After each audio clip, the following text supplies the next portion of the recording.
Alrighty, so I don't know exactly how well this is going to go. I don't have the camera on for this video because it's daytime at the moment and there's just a lot of light behind me and the camera looks really bad because I'm still in the temporary setup.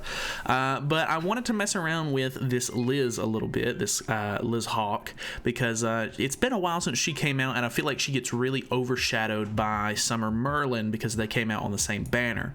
So I wanted to create an Anti-Traitor Meliodas team because if you look at her passive, it's quite interesting. If you pair her with goddesses, AoE skills do less damage, but if you pair her with unknown race characters, single targets do less damage. So the whole goal is that we're hoping to go against Traitor Meli teams because, you know, obviously Traitor Meli uses a lot of single targets to build up his stacks and everything like that. So we're going to be using Festival Merlin, who has Infect, which will shut down a lot of his lifesteal, which is good. Liz Hawk in the back should hopefully cut down on some of his damage. We have Red Gother up front, so we can attack seal if we need to, because he doesn't have a way to cleanse that, and he uses 2 just regular attack skills, so we can literally shut him down there. And we have Rom on the team, which has a rupture skill, so if he does build up stacks, we can do a little bit of extra damage. And if we get to level 2, if he has a stance on the team, we can try to get rid of like any counter stances or anything like that. And if we really need to push it for a stun, we can. So we have quite a bit of utility here. My CC's a little bit lower. I'm missing 1 Super Awakening Star on Liz Hawk, and I'm just not sure right now is the greatest time to just waste a bunch of SA coins on characters that really aren't all that great.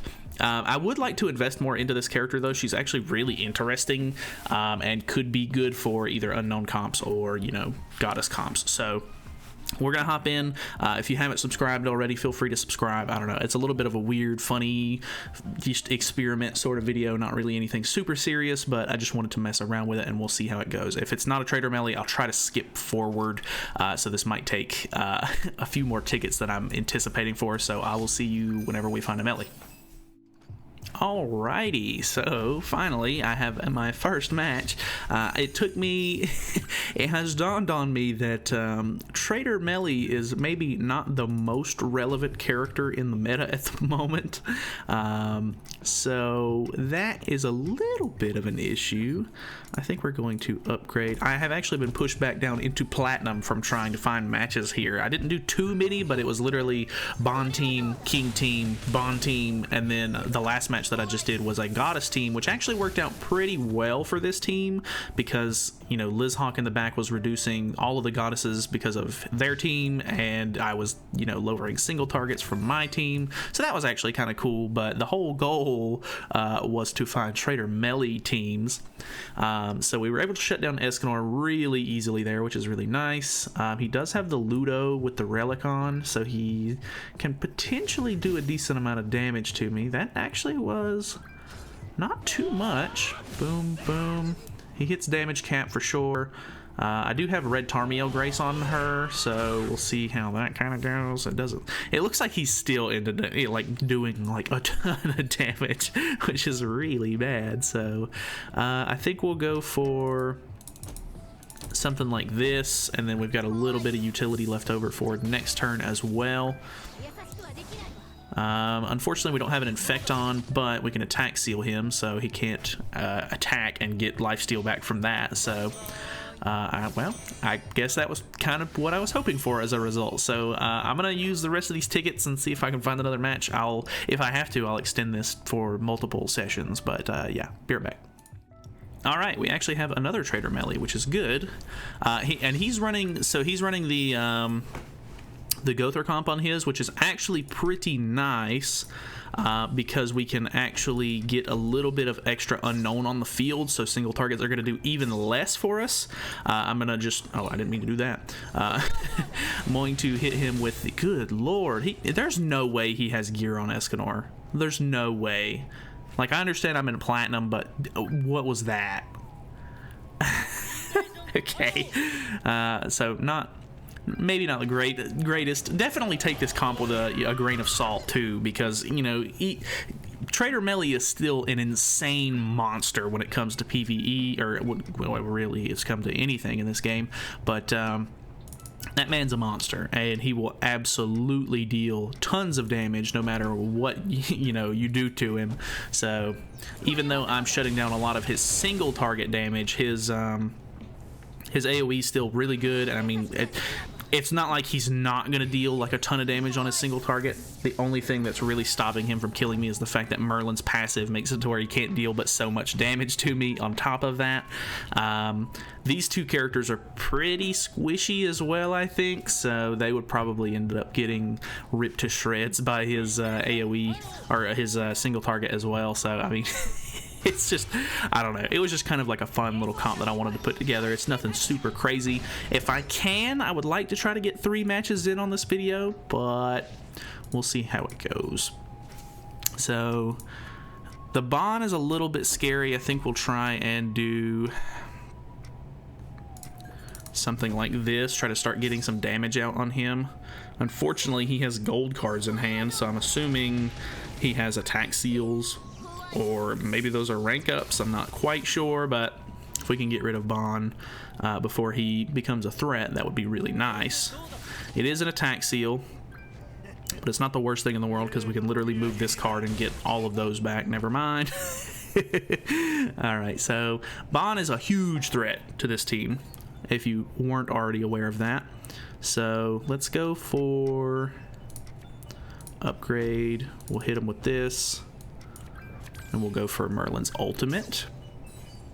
So this is, I mean, honestly, I've come to really respect the infect card. Like it doesn't really seem like it's anything super crazy, but in today's meta, there's a lot going on with like lifesteal and just gaining HP back. Like Bon, you know, his blue card gains a lot of HP back, which is really troublesome sometimes.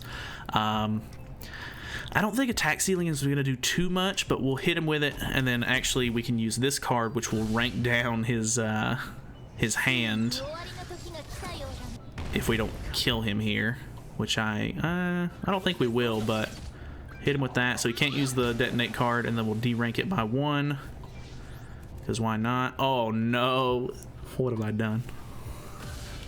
Alright, well, let's see if I get absolutely shredded here. Okay, it wasn't as bad as I was expecting it to be, but luckily we pulled a Merlin card here, so hopefully we can deal some damage. And bam, nice. Okay, that was enough. Let's see if we can get another match, and I'll be right back. Alrighty, I'm really surprised. I didn't get any any like melee comps for the entirety of like me at the very beginning of the video, and then I feel like it just all came together at one time. We got 3 in a row here, so if this guy doesn't lose connection, that would be very unfortunate. So let's go ahead and hit him with this, try to get rid of Escanor if possible. I don't know if we'll kill Escanor first shot here, but Merlin on turn 1 is quite a menace, especially with this Holy Relic. Nice. Okay, so that was really good. Who does he have in the back? Who do we got? The connection is bad, but I can't do anything about that. What do we have? Okay, well, it could be worse. Like, it could be worse. It really could. So we can upgrade on Merlin again if we want, and go for a level 3, which would actually be pretty nice because it infects for 2 turns. Depending on how much damage he does to Merlin, we could end up maybe popping the res from Liz here. He is just standing there menacingly. Alright. Pumpkin bombs, nothing crazy there. AoE, which is what we don't want him to use, but Liz is actually cutting down on the AoE by 10%. And then a little bit of damage there, so nothing too crazy. We gained some HP back with the Grace. We'll see if I can lifesteal. She doesn't have a lot of lifesteal, if any, really. So if possible, I don't want to kill Meli here, so that way I can make sure that he stays infected and doesn't gain HP back. So how much damage were we doing here? Not bad at all, because this would have killed Meli. So we can pop the res on her. I'm not worried about her life stealing at the moment. we pull, ooh, really, really good. I might end up using those as level 1s. Okay, he upgrades on everybody. And again, okay, so level 3. Big AoE here. Actually, not much. I mean, I don't know what his gear's looking like. This doesn't seem like a really heavy-hitting melee, if I'm being, you know, entirely honest here, but he's got these level 3s in hand. I hate to stall even more, but I think we're gonna go for the support play here and just kind of shut down Meli from being able to attack, and then stunning on Gowther. Ooh, okay, all of those were Gowther cards. I was not expecting that. So he must have a Goddess Liz shield or something in hand here. Yeah, all right, so that's not the worst. We have the Rupture on. I don't know if this is gonna kill or not, but we'll try and make sure that we kill Meli here. Boom. Ah, not quite. Maybe this will, I don't know. Yeah, not quite kill on Gowther there. But honestly, I mean, I don't know. It's not, this team isn't enough to do exactly what I would want it to do. Like, it's not going to shut down Meli enough for it to actually matter. If he were to go first and build up stacks and stuff like that, he would absolutely be able to wreck me, because 2 of my characters in the front are supporty. The backline character's not going to do anything if they come down into the front. Merlin is really the only thing that this is riding off of, so not really that good of a team if you really think about it, but it's kind of fun. It's an interesting concept at the very most, which is what I like to mess with. So that is pretty much going to be it from me. I don't really have anything else to go over. I just kind of wanted to use something a little bit more fun because honestly, there's not really a whole lot going on this week while we're waiting for Slime Collab to come out next week. So yeah, I don't know. Let me know what you thought. And yeah, that's pretty much it for me. So thank you guys so much for watching. Feel free to subscribe if you have not already, and I will see you guys in the next one.